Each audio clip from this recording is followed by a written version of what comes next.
Hello there, Kimberly Maska here, and your fearless leader here in Spiritual Biz Success.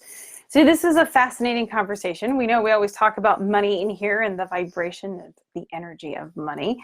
And I find it fascinating that a lot of times that people we hang around with are afraid to talk about money. Money is this taboo topic, and it's something that people find actually they're almost ashamed of having if they do have it.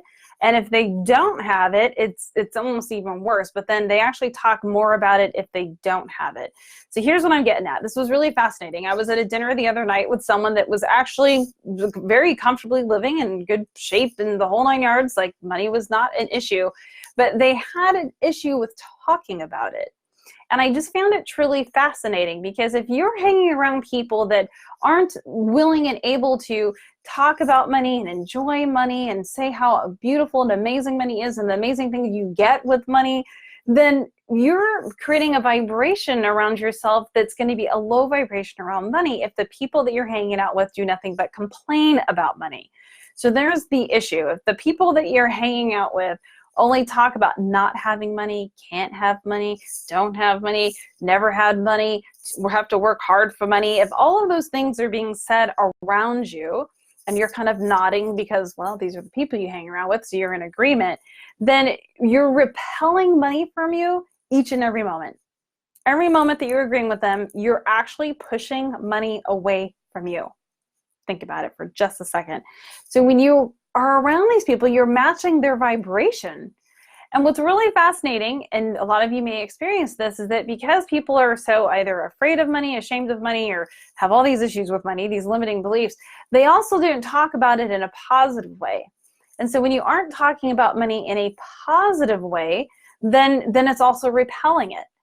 That even if you have it, like I said, I was at dinner the other night with these people who actually had money, but because they were almost embarrassed of the fact that they did, and they were afraid of what their friends would think if they knew how much money they had, I was like, that embarrassment was actually creating scarcity for them.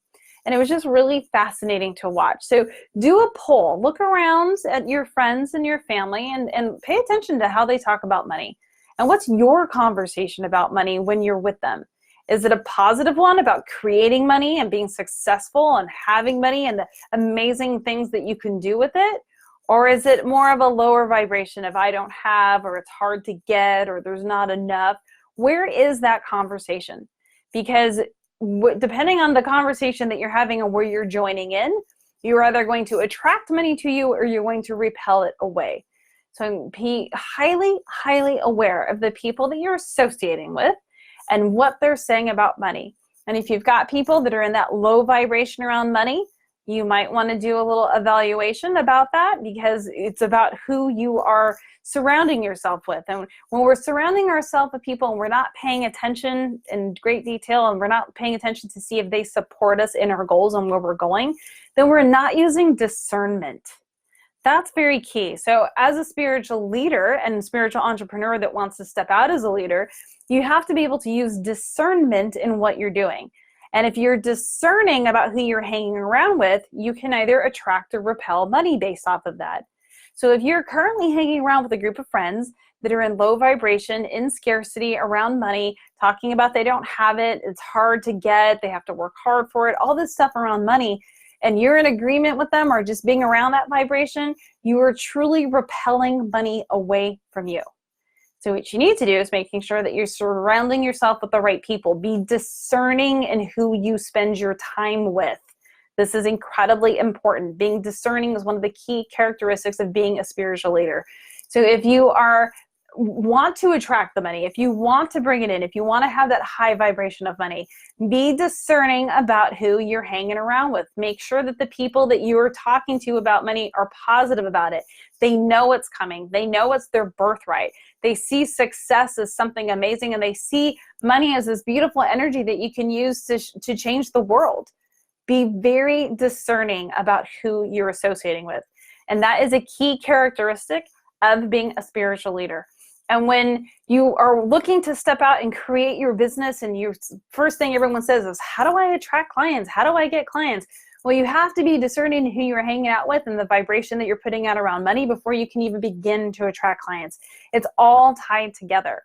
And if you are ready to be a spiritual leader, if you're done hiding and playing with those gifts and you got to figure out, how am I going to step out? How am I going to overcome and conquer these things like this low vibration around money? How do I become more discerning in who I'm hanging around with? Join our community at Spiritual Biz Leadership. So what I've created is that 6-month monthly membership where you can come in and overcome all these little things that are holding you back from being a spiritual leader. Everything from your limiting money beliefs to learning how to attract the right clients, to understanding the energy of your business, because your business has a whole energy, and how to shift you into being a spiritual leader. I will post the link above, but remember, one of the key characteristics of being a spiritual leader is being discerning. Be discerning about who you're hanging out with. How are they talking about money? Because if you're hanging around the low vibration people that are talking about money and these I don't have, I can't get, it's too hard to get, all of that stuff, you're going to be repelling money away from you. Truly, the 5 people that you hang around with the most set your vibration. Be discerning. Pay attention to who you're hanging out with, because if you're ready to step out with your spiritual gifts, you cannot have that low vibration around you. You must be discerning. Pay attention. Start taking notes. Look at who you're hanging around with, because the people you hang around with have to be supporting you in your stepping out as a spiritual leader. And again, if you want to learn how to be discerning, how to find these key characteristics and learn a new element of being a spiritual leader every month, from, again, changing your money story, healing that money pattern, and being able to attract the clients that you deserve when you're first starting out in your spiritual business, join Spiritual Biz Leadership. I'll post the link above so you can get more information. It's a monthly membership, and you get a live Q&A call with me every month. All right, guys, let me see if there are any questions. Hello, Denise. She's a boot camper, and not the, how are you? All right, guys. Hello, Seth, and hey, Oren. All right, guys, you have a fantastic day, and I'll see you in the next video.